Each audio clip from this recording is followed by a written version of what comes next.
여러분 안녕하세요. 오늘 새벽 예배는 4층에서 예배를 드리기 때문에 영상 예배가 제공되지 않습니다. 그래서 이렇게 설교만 음성으로 제공을 하려고 합니다.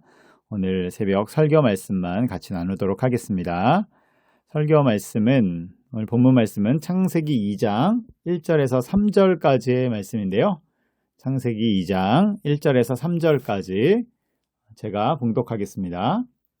천지와 만물이 다 이루어지니라. 하나님이 그가 하시던 일을 일곱째 날에 마치시니 그가 하시던 모든 일을 그치고 일곱째 날에 안식하시니라. 하나님이 그 일곱째 날을 복되게 하사 거룩하게 하셨으니 이는 하나님이 그 창조하시며 만드시던 모든 일을 마치시고 그날에 안식하셨음이니라. 아멘. 오늘은 창세기 2장 말씀입니다. 창세기 2장에는 에덴 동산의 이야기가 나오는데요.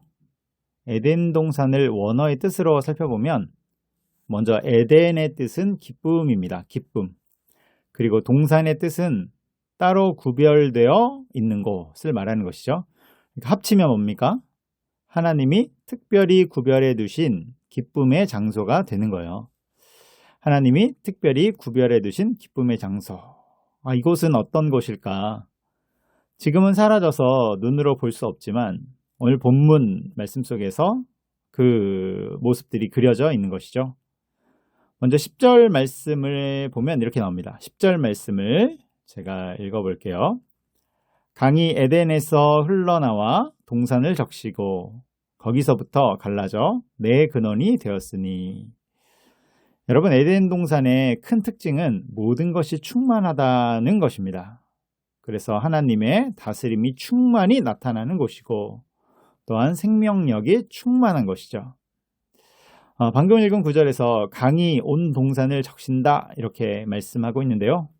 강은 땅을 비옥하게 하고 생명력을 더해주는 것입니다. 그러면서 다음 구절에서 에덴에 흐르고 있는 네 개의 강, 그 이름이 나오는데요. 강 이름이 뭐냐면 비손, 기혼, 힛데겔, 유브라데 이렇게 되는 것이죠. 그런데 이 강들의 주변을 보면 순금과 보석으로 표현되는 아름다움이 있는 것입니다. 풍요로움이 있는 거예요. 이곳이 바로 에덴 동산이 되는 것이죠. 그리고 에덴 동산의 중앙에는 생명나무가 탁 하고 자리 잡고 있는 것입니다. 여러분, 이런 곳에서 산다면 정말로 기쁨이 넘칠 것 같습니다. 정말 기쁨이 넘치지 않을까요? 그런데 이러한 에덴 동산에 있는 생명나무가 요한계시록에도 이미 나왔죠. 우리가 지난번 요한계시록 말씀을 살피면서 본 적이 있습니다. 요한계시록 22장에 새하늘과 새 땅이 이곳에 도래하는데, 이 세상에 도래하는데 그때 생명나무도 등장을 하게 되는 것이죠. 이 창세기에는 에덴으로부터 강이 흐른다 이렇게 나오는데 천국을 설명한 요한계시록에서는 어디로부터 강이 흐릅니까? 하나님의 보좌로부터 강이 흐르죠. 그리고 그 강 좌우에 생명나무가 있는 것입니다. 여러분, 이런 것들을 보면 에덴 동산은 마지막 날에 있을 그 천국을 닮아 있는 것이죠. 그래서 좀 더 구체적으로 이야기하면 마지막 날의 천국, 그 새하늘과 새 땅은 결국 에덴 동산의 회복을 말씀하고 있다는 것을 우리가 알게 되는 것입니다. 그래서 풍요로움, 생명력의 충만함들이 회복되는 것이죠. 그리고 그것에는 생명나무도 다시금 회복되는 것입니다. 그래서 우리가 살아가는 이 땅에서의 여정은 에덴과 천국 사이의 여정이 되는 것이죠. 에덴과 천국 사이의 여정. 그래서 에덴을 잃어버렸지만 우리 인간들은 에덴을 잃어버렸잖아요. 그런데 마지막 날 그 에덴을 다시 회복하게 되는데 그때까지의 여정이 바로 우리 인간들의 인생이 되는 것입니다. 에덴을 잃어버린 이유는 범죄했기 때문이죠. 이 범죄로 인해 세상에는 아픔과 상처와 적대와 서로 찌르는 것들이 들어오게 되고 그래서 우리 인생들이 더 힘든지도 모르겠습니다. 그런데 그리스도인들은 이러한 죄 많은 세상 속에서도 천국 소망을 품고 살아가는 자들이죠. 어떤 목사님이 그런 말씀을 하셨는데요. 우리 인생은 이 세상에 여행을 온 것과도 같다는 것이죠. 여러분 여행 좋아하시나요? 그런데 여행을 가보면 항상 돌발 변수가 나타나지 않습니까? 아무리 꼼꼼하게 계획하고 꼼꼼하게 준비해도 돌발 변수가 나타납니다. 기다리는 차가 늦게 도착한다든지 아니면 맛집에 갔는데 문이 닫혀 있다든지 여러 돌발 변수들이 있는 것이죠. 그런데 여러분 그럴 때 삶을 좌절하는 사람이 있습니까? 여행은 잘 마치고 돌아오고 다시 일상으로 복귀하는 것이기 때문에 그런 것이죠. 그런 것처럼 우리 인생에도 이따금씩 돌발 변수가 있을 수 있다는 거예요. 그런데 그러한 돌발 변수, 돌발 상황이 나타나면 우리는 당연히 천국을 향해 가는 사람들이기 때문에 의연하게 대처해야 된다는 것입니다. 물론 그런 돌발 상황들 때문에 당장에는 힘이 들지만 그것 때문에 삶을 포기하거나 좌절하지는 않는다는 것이죠. 여러분 우리가 살아가는 이 땅에서의 삶은 예수님과 함께하는 일종의 여행입니다. 예수님이 차장되시고 우리는 예수님을 따라가는 여행이 되는 것이죠. 그렇게 여러 돌발 변수들